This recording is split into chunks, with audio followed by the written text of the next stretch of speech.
All right, on this episode of Bowks Talking Bouts, excited to be talking to an individual set to compete at PFL Challenger Series 10, and that goes down on February 3rd.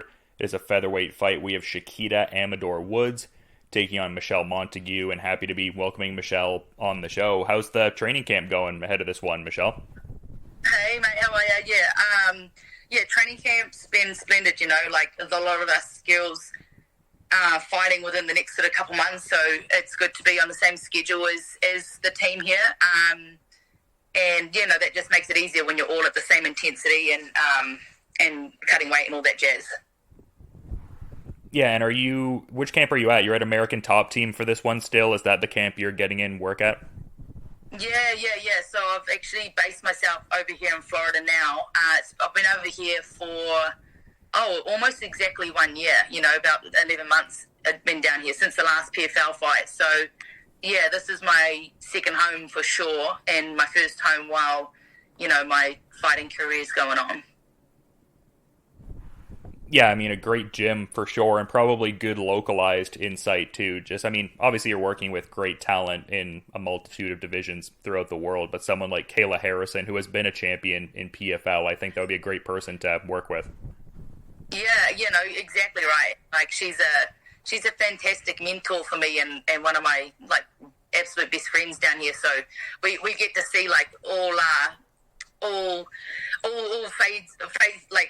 fades of each other's energy and attitudes in and out of camp and in and out of training sessions. So that's definitely to have like a homebody in the gym. But then we've also got these other girls, like Evelyn's obviously fighting the same night as me, and her and her sister have been wicked training partners since I got here day one. So there's some awesome girls coming in too to prep for their UFC fights, and having those bodies on the mat, it adds value to every session. Yeah, that can definitely be something that seems to compound the motivation or add a certain extra something to it. Like when you have a teammate on the card, I've talked to different fighters about that. That's something you kind of feel too, as much as it's an individual sport, it's there's a certain energy in the room preparing to fight on the same night a teammate has one. I think, honestly, how I feel, the only individual part of MMA is your mindset and how you feel. That's the only part that's totally up to you. Showing up mentally for a training session or managing your injuries. Only you know how far you can push yourself or need to pull back certain days. And that's something that I'm mature as a fighter as well. That I come to realize more, okay, if I don't have to hit these 3 or 4 sessions in a day, if I'm feeling like shit, I'm going to dial it back. You can't rely on, these coaches have so many athletes to look after, and you have a couple that are your go-tos and training partners that are your go-to, but those are the people that get you the most, but it's only you that can really read all that. So as far as individual sport goes, I think that's really the only part. And obviously when you're in the cage fighting, that 15-minute max kind of stint, you're on your own. But leading up to it, mate, if you haven't got either training partners your size, doesn't matter if it's boys or girls, people your size, people your skill level or above and below you, you're fucked. So I think that's why it is it really is a team sport, Yeah, and it's awesome too. You talk about the importance of working with people around your size. It seems like PFL is really trying to make strides with the women's featherweight division now. Lightweight was always their premier kind of division in that certain sense, but it seems like they're really making an effort to grow the featherweight ranks. How do you feel about that? I imagine that would be exciting for you. Good question. It was so awesome when they brought out the 155, the lightweights, because that doesn't exist anywhere in these big promotions. And honestly, because 99% of the girls can make featherweight, we can all make featherweight, unless a couple of the girls are 6 feet tall, and that's just not healthy for them to drop that much. But the majority can make 145, and we all know 145 is in Bellator, it's in UFC, and there's some wicked fighters across the board there. So it makes sense for them to have this opportunity for other fighters that aren't in those organizations to be able to get on that platform and fight at the weight that they can compete at. 155 is cool, and I've had probably of my 16 fights I've had, I would say half of them have been at lightweight, whether it was amateur or pro. So Me personally, I know I actually feel a little bit more athletic at 145. Like I've had to do a little bit of like a better diet, clean up, and just that extra bit of fat gone. So I know for me, I feel a little bit sharper there. So would featherweight maybe be the long-term division, or is there that interest in maybe entertaining fights at lightweight too, if it makes sense? Well, at the moment, PFL makes sense, right? So whatever they have is basically what I'll do. So if they, for some reason, changed it back to lightweight, then I'd fight that. If they kept it at featherweight, then I'd stay in that. And then if they stopped featherweight and went to 135, then, I'd stop shoving my face with popcorn and make that. But kind of going back to the fact that you have previously competed with PFL and it being the second bid specifically on Challenger Series there, and like we're talking about different variables in as far as like now we're at featherweight instead of lightweight. But I'm kind of curious, like, were there any lessons taken from that first time around to, I guess, potentially better the chances of kind of swaying the panel this time out? Because it's kind of curious, you got a pretty impressive first round finish the first time out. Are there lessons you take away from something like that to kind of better the chances here, or not so much?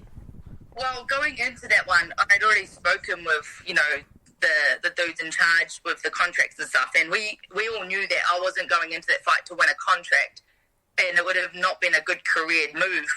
That was my pro debut, so putting me in there with one pro fight against these girls that have had 14, that would have been like a quick path to feeling like I was probably quite shit, potentially. Like, I can hang with them, like, maybe for a certain amount of time, but, like, it's just that the experience pays dividends, and I just didn't have that, and I've only had 2 pro fights now, so it's good to have the Challenger Series to see, like, hey, who is ready? Because a lot of us are going into this with 0, 1, or 2 pro fights, so it actually makes sense what they're doing, and so I knew that going into the last one, they wanted to have me as a developmental fighter throughout the year.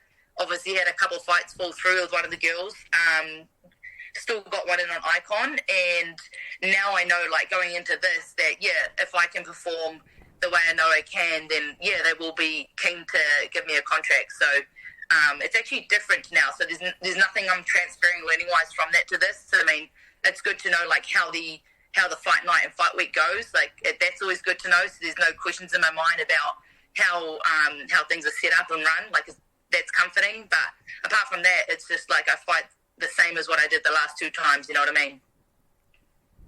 Yeah, just doing what you would normally do, and I mean, kind of derivative of that a little bit. I mean, I'm noticing the last few wins across amateur and pro competition are by rear naked choke, and you did mention that Icon fight. You got that finish there. Seems like a very tried and true technique, but also in that fight you were able to have some success on the feet early on with like some straight shots and things like that. Like, what are the, I guess, main thoughts of that performance overall? It seemed pretty comprehensive. Yeah, I guess I hadn't really thought about it like that. I do end up on the back a fair bit. I think that just comes from my strength in grappling and wrestling, being out and like knowing I've spent a lot of time practicing jiu-jitsu as well. So for me, I'm super comfortable there, and I'm able to get to the girls' backs either standing against the cage or on the ground. And obviously from that, like the rear naked choke usually presents itself, and it's pretty risk-free. I'm not diving for an armbar and getting stuck on the bottom, so it's one of those ones where once you have it half locked up, you can kind of work to get it without taking damage, without risking like losing position and things like that there. And so, it is definitely somewhere I end up, so it becomes one of my favourite spots to be. This girl, obviously, the girl I last fought was like 5 foot nothing, so, and like pretty different build. I'm fighting Shaquita, I think her name is, and she's, 5'11" and built like a stallion, so this is not going to be the same sort of fight as I just had, maybe more like my first PFL one, where the girl was, taller and bigger than me, where I fight a little bit different. So, it definitely won't be like the last one in terms of like how that went, I don't think, but in terms of like how the fight played out during. But, obviously looking for the same result at the end. Yeah, and I mean, just, a great time in the sport, a lot of great options out there for people, and you had a really busy 2022 overall, like a pair of MMA fights in the amateur ranks, like the last couple, and then obviously the 2 pro fights, as we touched on. Like, what are you hoping to, I guess, achieve this year? Do you have a defined set of goals or things you want to actualize into reality in 2023? You're right. Yeah, you're right. That was a busy year. 4 fights, 2 amateur, 2 pro, and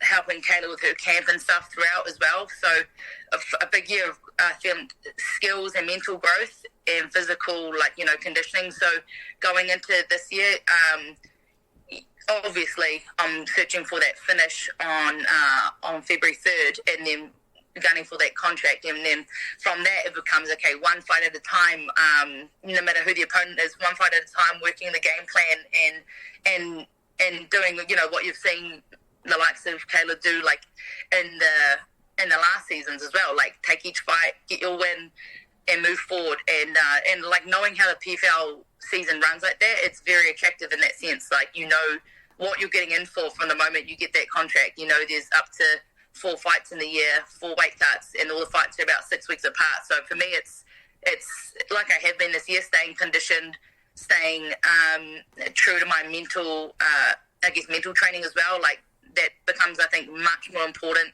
in a season like this, as opposed to just sporadic fights. So, yeah, for me, going into this year, that would be one of my goals, is to keep working on that mental side as much as the physical, and going into each fight with the same mindset as I have, like, every fight in the past. Yeah, for sure. And just kind of one of my last questions, because in trying to do some backgrounding on your opponent, I wasn't really, I guess, garnering a great deal of info, but kind of interesting. Like, I was seeing the Tapology photo as her with AJ McKee and holding some hardware and stuff like that. So kind of interesting. Like, obviously getting the PFL call too, you'd think there would be a certain level of skill set. Is this kind of a difficult opponent to game plan and prepare for, or are you mostly just focusing on what you're doing? I mean, she had a bout, B-O-U-T, bout, and finished the girl quite quickly. That was an amateur one, and there's not much to see off that anyway. Obviously, she's going to have power. She's built like that, and we've got the same reach, but she's a great deal taller than me.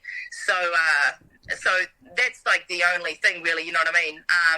And she actually had a pro fight scheduled against one of the girls from last Challenger Series, but the other girl, the opponent, pulled out the day of the fight. So the poor thing, got ready, made weight, and then the chick pulled out. So I do feel for her in that aspect. So I know she'll be keen to just go out there and finally get a pro fight under her belt, and I'm happy to welcome her, to that.